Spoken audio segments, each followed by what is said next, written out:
बस बजना चाहिए गाना।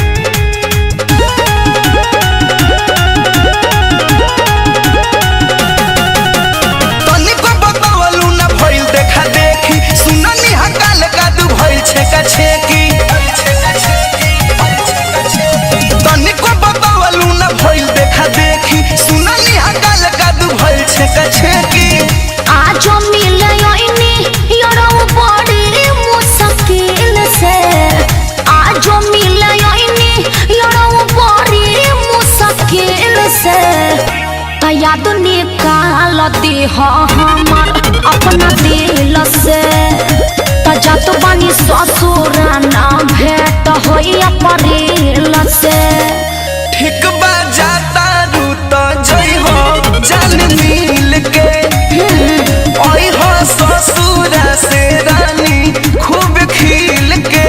ठीक बा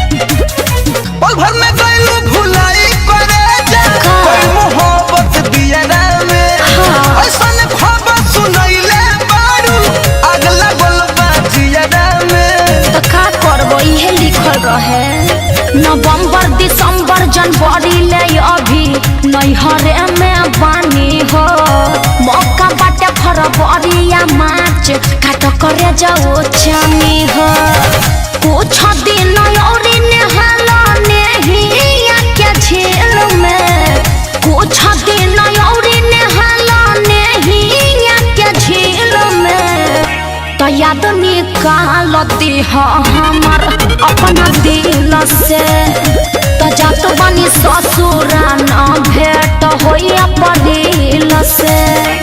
ठीक बा जाता रू तो जई हो जान मिल के। ठीक बा बाकी ससुर से आई हो खूब खिल के। ओके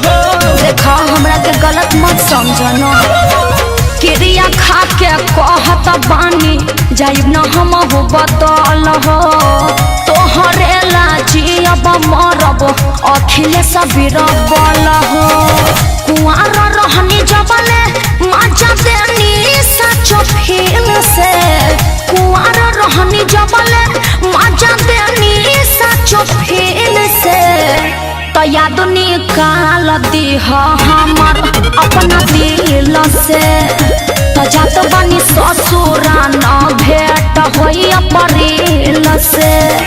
ठीक बा जाता रू तो